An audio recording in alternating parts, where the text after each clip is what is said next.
ক্ষীণ গল্প, না বলা নারী কণ্ঠ।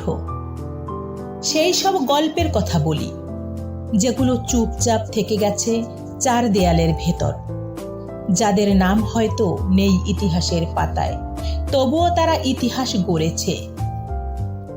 রাজনৈতিক বাস্তবতা। বাংলাদেশের প্রতিটি আন্দোলনের পাশেই ছিল নারী। ভবনের ছাদে দাঁড়িয়ে, হাত উঁচিয়ে, সাহসের শপথ নিয়ে, তবুও সিদ্ধান্ত নেওয়ার টেবিলে তারা আজও অনুপস্থিত। দলের সভায় বসার চেয়ারে এখনো কোটা। কথা বলার সুযোগে বাধা দেয় পুরুষতন্ত্রের দেয়াল। শিরিনের মতো অনেক নারী ইউনিয়ন পরিষদে জিতে গেলেও দলীয় পদে, নীতি নির্ধারণে, প্রশাসনের অনুমোদনে তাদের মুখ চেপে ধরা হয়। তারা আছে, কিন্তু যেন নিঃশব্দে। সামাজিক বাস্তবতা। নারী এখন স্কুলে যায়, বিশ্ববিদ্যালয়ে পড়ে, কিন্তু পথে নিরাপদ নয়, সমাজে স্বীকৃত নয়।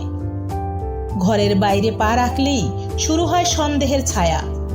ভালো মেয়ে হবার দায়ে রুহিমার মতো অনেকেই হারায় নিজের ইচ্ছা।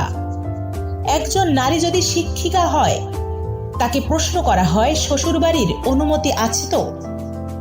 যদি প্রতিবাদ করে, তাকে বলা হয় উগ্র।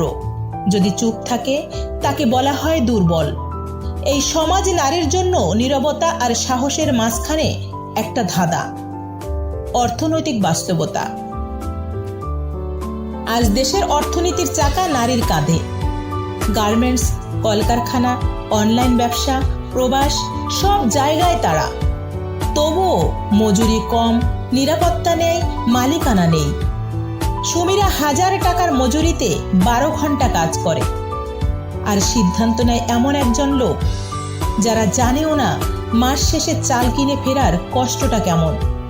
নারী যখন উদ্যোক্তা হতে যায়, ব্যাংক বলে জামিন কোথায়, অফিস বলে বাচ্চা থাকলে ছুটি বেশি লাগবে না তো, আর সমাজ বলে নারী ব্যবসা করলে সংসার ভেঙে যায়।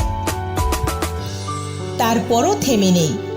নারী শিক্ষকতা করছে, ব্যবসা গড়ছে, প্রতিদিন নিজের জীবনের একটুখানি করেই পরিবর্তন আনছে।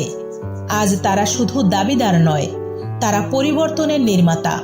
নারীকে সহানুভূতি নয়, চাই সমান অধিকার, সম্মান এবং সিদ্ধান্ত নেওয়ার ক্ষমতা।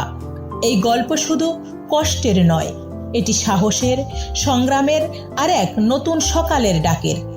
সেই সব না বলা গল্প আজ আলোয় আসুক। আমরা শুনছি, আমরা বলছি, আমরা বদল আনছি।